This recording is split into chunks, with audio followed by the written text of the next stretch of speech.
musim libur telah melipat tirainya. Yang tertinggal bukan lagi derap kaki atau tawa yang berderai di bibir air, melainkan garis pantai yang panjang, sunyi, dan waktu yang berjalan tanpa ujung.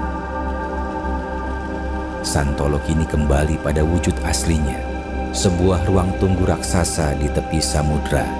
Mata angin membawa para pendatang ke ufuk yang baru, ke pesisir-pesisir belia yang namanya tengah riuh diperbincangkan di layar telepon, meninggalkan tempat ini dengan sisa-sisa jejak yang tak lagi utuh. Bagi kita, laut adalah tempat pelarian dari penatnya kota. Tapi bagi mereka yang lahir dari pelukan ombak, pasir ini adalah urat nadi. Saat tepian ini tak lagi diisi oleh derap langkah asing, urat nadi itu harus tetap berdetak. Aroma garam dan amis tangkapan laut adalah saksi dari sabar yang tak pernah putus.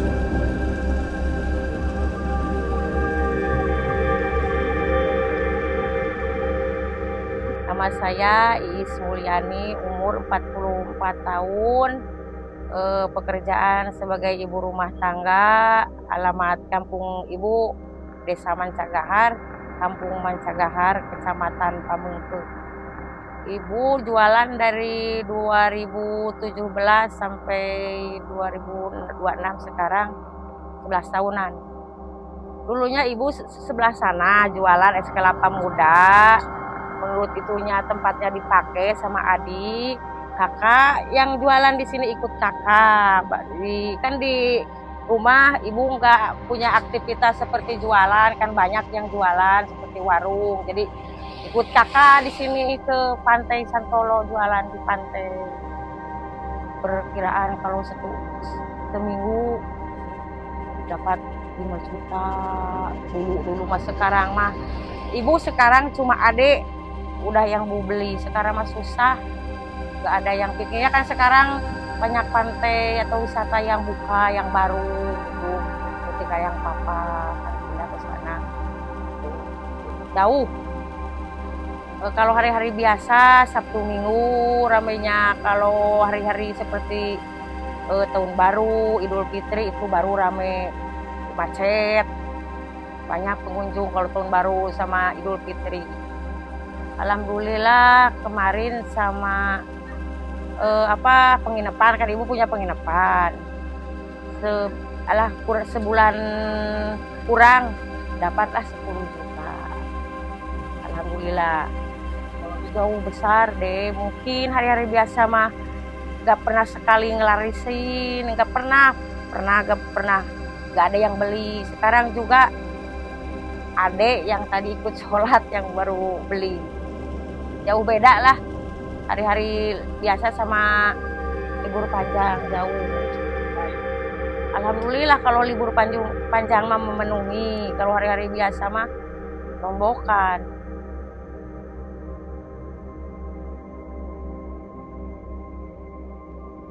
Kalau sepi, alhamdulillah suami ibu nelayan. Kalau enggak ada di warung, itu suami ibu melaut, dapat gitu.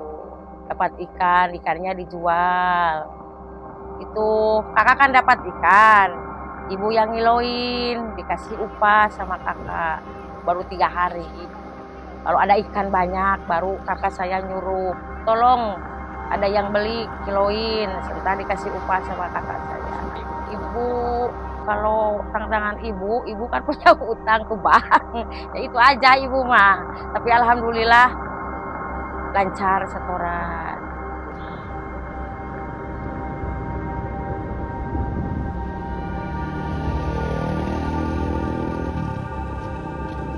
Ya sepi. Kalau dulu kan ada kasus, ya itu oknum yang di portal. Kan pernah itu yang punya warung semuanya demo ke portal jangan terlalu mahal. Alhamdulillah portal menyetujui dan sekarang alhamdulillah lancar. Kayak kan kalau tahun baru lebaran ada yang ngamen, yang minta-minta, ada banyak. Bukan ada banyak. Jaraknya lah setengah jam sekali, 15 menit sekali yang minta itu banyak kalau musiman. Ada yang udah dibawa ke polsek, ada itu oknum-oknum. Sekarang alhamdulillah aman. Alhamdulillah semua terbagi kayak nelayaran dapat penghasilan baru. Alhamdulillah banyak yang beli. Alhamdulillah semua yang tinggal di Pantai Sentolo, yang kerja di Pantai Sentolo, kalau lebaran sama tahun baru alhamdulillah untung banyak, dapat banyak rezeki. Mungkin di Sentolo makan ini situasinya nggak indah sebagus di Karangpapak dengan yang lain. Kan ini di Sentolo nggak boleh permanen karena pantai sebelah sana mah itu punya TNI. Jadi nggak bisa permanen, setahun sekali itu balai-balai harus dibongkar, pasang lagi, kalau udah pembaretan pasang lagi, nggak bisa permanen. Sentolo udah kayak gini aja.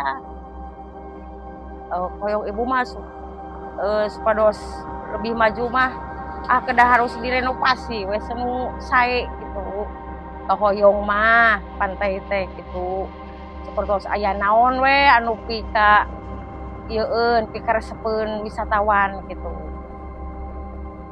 Asap tungku harus tetap mengepul. Jala yang robek harus kembali dijahit. Kehidupan tak memberikan kelonggaran hanya karena pesisir sedang ditinggalkan.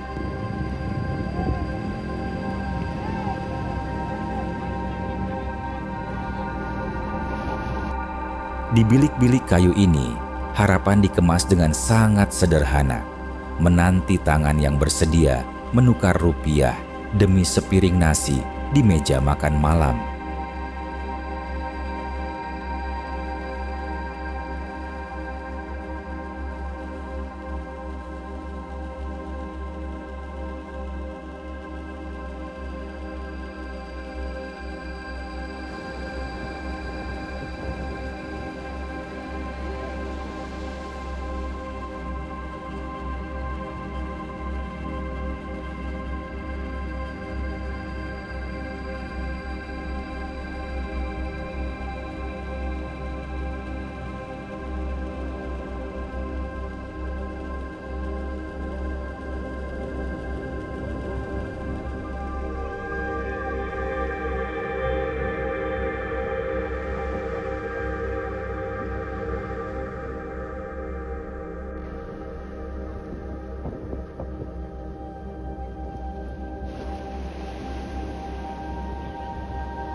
Di sudut yang lain, cara bertahan hidup mengambil bentuk yang jauh lebih baru, menyesuaikan diri dengan zaman yang berlari terlalu cepat.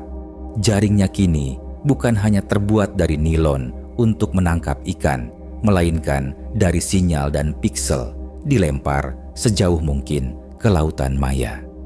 Lensa kamera kecil di genggaman itu adalah perpanjangan dari sebuah doa, sebuah panggilan pulang.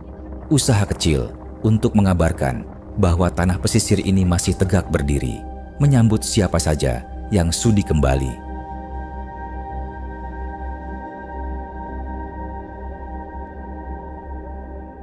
Assalamualaikum warahmatullahi wabarakatuh. Wilujeng sonten dulurnya wilujeng maya kieu patepang sareng Mang Agus gitunya anu ayana di Pantai Sentolo di Garut Selatan cenah kitu secara we naroskeun eta di pantai mana? Di Pantai Sentolo, sebat teh di Garut Selatan eta dulur. Kalau kesibukan saya sehari-hari jadi ojek air. Jadi setiap kali ada pengunjung ke sini yang mau nyebrang, yang mau berlayar gitu, saya seberangin ke sana gitu ke Pulau Sentolonya. Kalau diibaratkan perbedaan memang sih jauh gitu, jauh lebih menguntungkan buat warung juga, buat keseharian saya juga. Soalnya kalau misalkan weekend itu kan namanya dari seluruh mana-mana ada gitu untuk mantai ke Pantai Sentolo gitu. Tapi itu juga, hari-hari biasa juga memang ada gitu, tapi nggak semembeludak hari-hari weekend. Kalau di bulan libur sih ada kecukupan yang luar biasa lumayan gitu ya. Tapi itu juga ya patut kita syukuri kalau misalkan hari biasa juga gitu. Memang sih kalau misalkan hari libur itu ya cukup lumayan gitu pendapatnya juga gitu. Termasuk saya, termasuk warung-warung, termasuk yang pengusaha-pengusaha pantai selatan gitu. Memang sih kalau misalkan kayak viral kemarin itu kan disebut dampak, memang dampak gitu. Soalnya kan banyak orang merasa ketakutan, merasa tidak aman, merasa tidak nyaman gitu ya. Nah karena kan yang dipinginkan pengunjung itu aman sama nyaman gitu, itu yang dua kan.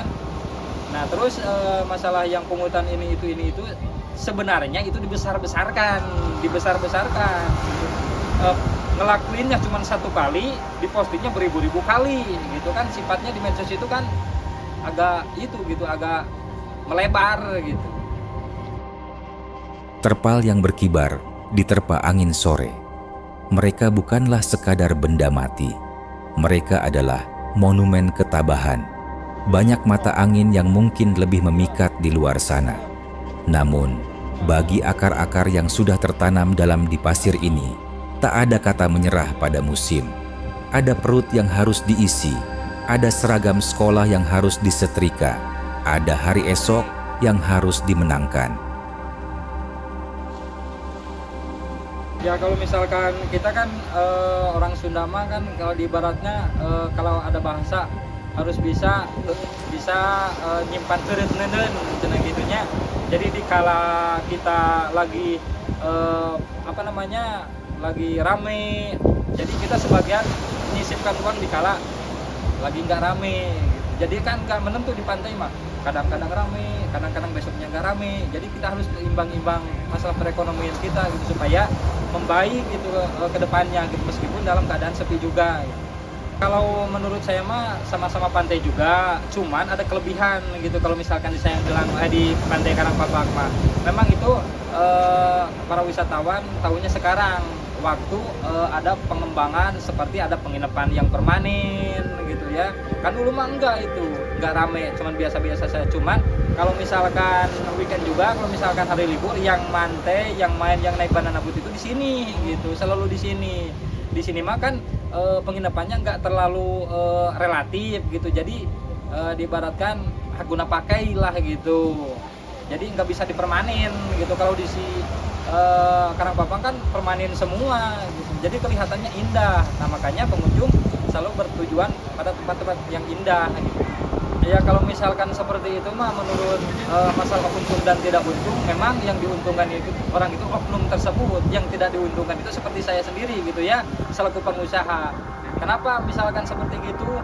Karena kan di media sosial itu kan orang itu kan nggak mengenal usia, mengenal gimana, yang penting scroll HP, jadi kelihatan gitu jeleknya kayak gimana gitu. Ya kalau misalkan menurut saya, kepribadian saya gitu ya, jadi ingin membangkitkan suatu wisata, jadi nggak harus dengan kita gitu ya. Jadi harus ada dukungan semacam dari pemerintah, dari kabupaten, dari provinsi gitu. Supaya apa? Supaya berkembangnya lebih pesat gitu. Soalnya kan di Pantai Santolo mah jadi dikelolanya masih sama desa gitu, belum sama provinsi gitu. Buat yang berjuang gitu ya, buat yang berjuang kasab usaha di daratan, di lautan, di mana-mana juga, mudah-mudahan ada keberkahan, kebarokahan.